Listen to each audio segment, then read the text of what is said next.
What is going on, guys? It's Gospel Gamer here. We are back on Chaos Child. We've just seen Nono after she's been stabbed, which isn't great. But let's continue on. My room hadn't changed at all since I left half a year ago. It still had the same shelves, the same desk, and the same bed. Everything was as I remembered it. It's honestly amazing how little has changed. I figured it would either have been turned into a storage room or been covered in dust. Alright, my phone is...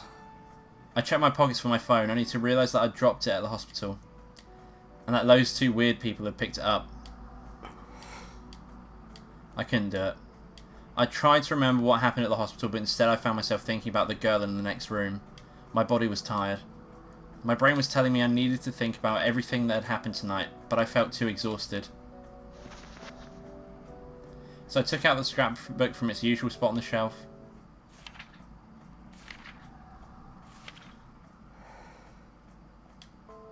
The same articles, the same incidents from the past, I'd seen them many times. I was tired of reading about them. The newspaper article was from around 6 years ago, during the Shibuya earthquake. The title was robbery at the refugee shelter. My parents' names were in the article. Saneo Miyashiro, Eriko Miyashiro. The article said that the two of them had been killed by an unknown assailant. When I found out about this several months ago, I left the dorm and gone to live in Miyashita Park.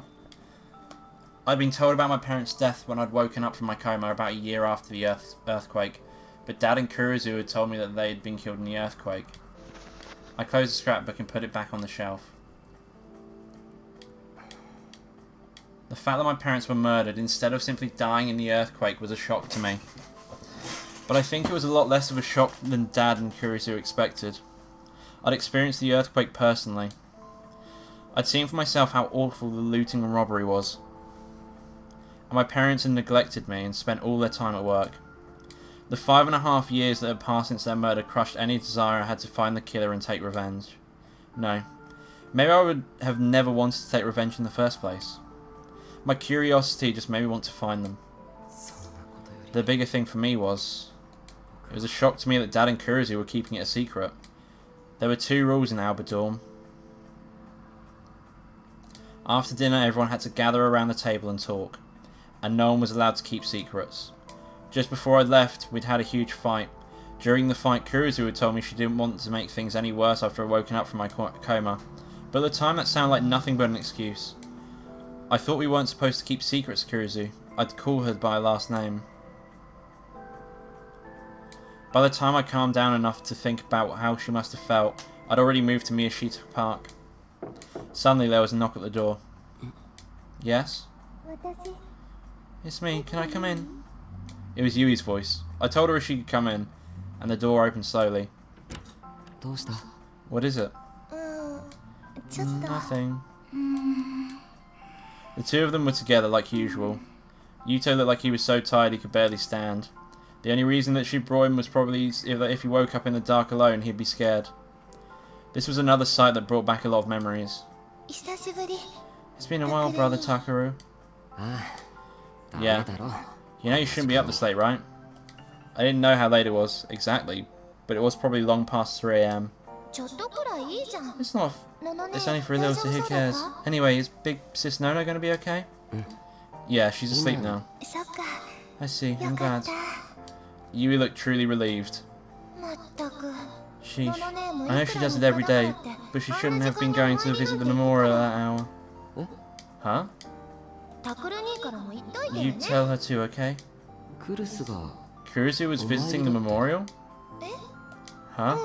Yeah, that's what she said when she got back. My heart skipped a beat. What was Kurizu doing? How much could she... Oh, big brother Takuru? Yuto slowly opened his eyes. What's wrong? Nothing. Then he put his head against Yui's shoulder and stopped moving. Yui sighed and held Yuto up so he didn't fall over.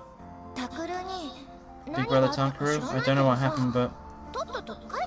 Come back already, okay? You've got a lot of bath cleaning to do. Oh, and shopping. I froze, unsure of what to say. Yui gave up on holding him steady and put him on her back. The room's nice and clean, isn't it? Business Nono cleans it all the time. Anyway, good night. Yeah. I slid my hand across the desk. There wasn't a single speck of dust. The second I saw this, I felt a sharp pain deep in my nose and my vision blurred. I sat down, unable to stand. I felt the familiar sensation of the chair and stared at a wall I'd seen a million times before. Damn it, why? When I left here, the biggest thing I felt wasn't rage for being betrayed by Dad and Kurisu. It was that I was different than anyone else. After I'd gotten so sick of the wrong siders in the elementary school, I'd just been stopped going altogether. After my parents had neglected me, this was the one place in my life that had been different. Kurisu, Yuri and Yuto had all lost their parents in the earthquake, just like me. This was a family, made up of people who'd all gone through the same thing. But I was different. I wasn't just a victim. I was a victim whose parents had been murdered. I was the one person who was different. I was special. I wasn't like everyone else. Damn it. Sister? We're not actually family, are we? Then the tears started. In my head I apologised to Kurisu over and over again as I sat there unable to get up from my chair.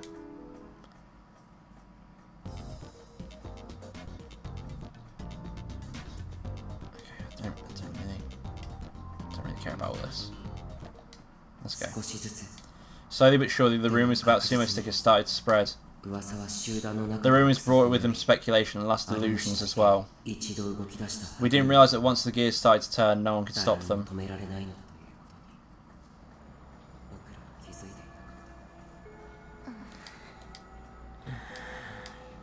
2 PM. As the whole school got excited for the start of the culture festival in 2 days, our club room was quiet as a tomb.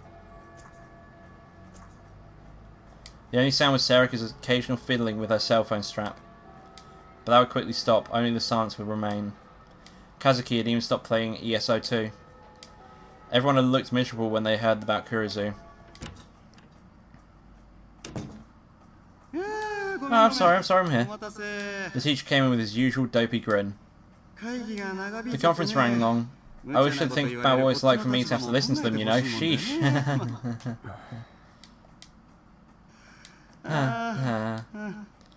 He looked around at us and scratched his head. So about the newspaper club. Everyone looked at him. That's why we've been waiting, to hear what he had to say. You're gonna have to shut down for a while, like I said. Shut down, I repeated the words in my mind. Has that been decided? Yeah, after what happened, you know. Kurisu hadn't told Yui and Yuto, but before she'd been taken to hospital, the police had asked her several questions. She had to tell them what she was doing out there. Of course she would. Otherwise she'd have no reason to explain the camera. And after the incident at the Love Hotel, the teachers probably had it in for us to begin with. Thinking back, it was a miracle we weren't shut down after the Love Hotel case. But there was one condition, one order, you might say. Not that this makes it any better, how to put it.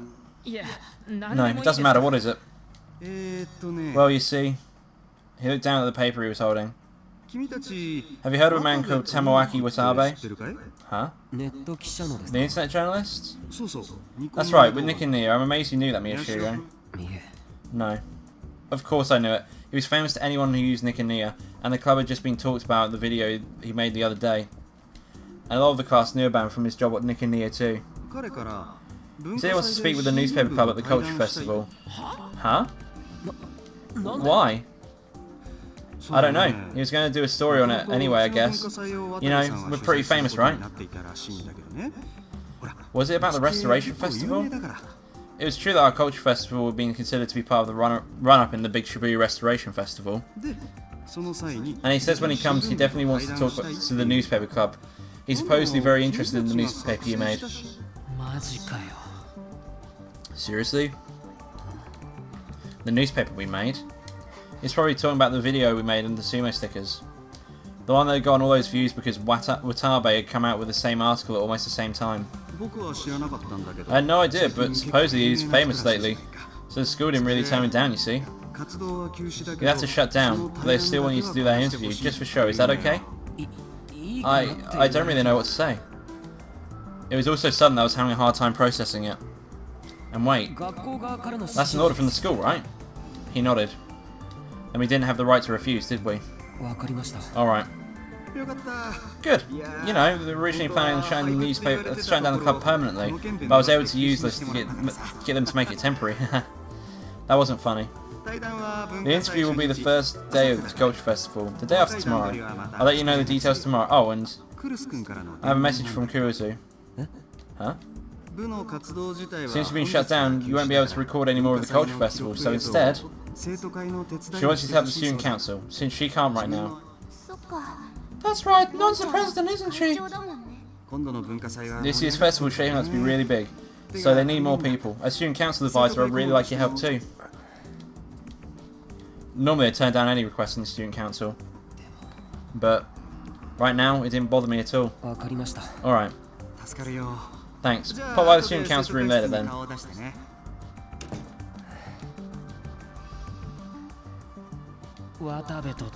So really going to talk to Watabe? That was a pretty big deal, yeah. No one had come to interview the newspaper club since its founding. But this wasn't entirely a good thing. The club had been shut down, but we were still having an interview with someone famous. And more than anything, I thought about Kurisu, who was still at home in bed.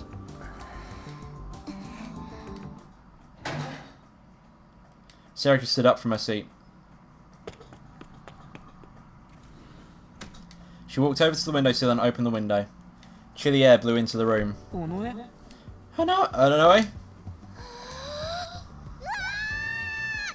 Okay, Sarika. She suddenly leaned out the window and screamed. And then she leaned back inside and closed the window. Okay. Okay, let's get back on track. Taku, Shin, Hana. Come on, Taku, you're in charge. Huh? You know what Non asked us to do, right? Let's do what we can. Sarika looked right at me as she spoke. Ito and Kazuki turned towards me as well. Taku? Fine, fine. I sat myself in the cheeks to help me focus. The place where Kawahara hit me still stung. Okay, first, Ito, can you go to the student council room and see what they want us to do? Me? What about you? I probably shouldn't go. I pointed to my cheek. Ito nodded. Kawahara was the vice president of the student council. Oh, I'll go too! Okay, then Kazuki?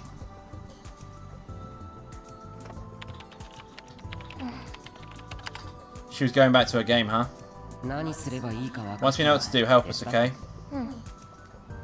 She nodded just a little. What about you? Are you ready for the interview with Watabe? He probably wants to talk about the Sumo stickers. Yeah, I wonder why though. That was a good question, yeah. Why would a reporter come to meet with the people who'd end up starting a flame war over one of his articles? He definitely wasn't coming to apologise. Shin, let's go! Huh? Oh yeah.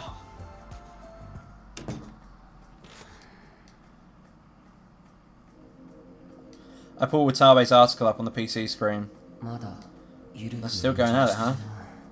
The pace of the comments was really starting to slow down, but they remained basically negative. There's no way Watabe wouldn't have noticed that. Of course, he would have noticed our video as well. A lot of the comments were posting the link. What's he going to say? Did he want to ask us something about the sumo stickers? No, he wouldn't need to do an interview if that was the case. And in any event, he uploaded a close-up video of the sumo stickers at Revolving Dead, which we hadn't been able to incorporate into our video, even though we'd been at the scene. We had to go back to the Love Hotel and upload a photo we'd taken from the street. To be honest, our article was basically the same as his, but his photos were a lot better. I couldn't imagine there was anything he wanted to ask us. Could it be about the hospital? That was impossible. No one but me and Sarika knew about it. No, there was no point thinking about it. I needed to get ready for the interview, and then do what Kurisu asked me. Huh? Something bothered me, so I went over to the board. Sumo sticker from Revolving Dead cases.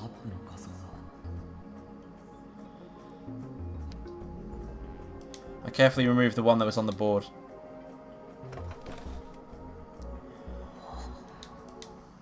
I knew it. 表情が Its face is 違 different. ってる I went back in front of the map and put the picture back on. The photo we'd taken of the sticker and the sticker in Watabe's article were different. What was going on with that? Once everyone got back to the club room, I talked to them about it. And I'm going to end the episode here. If you liked this video, don't forget to leave a like in the section below. And if you want to see more of this, and do subscribe to the channel as I upload every day. Thank you all for watching. I'll see you next time. Bye bye.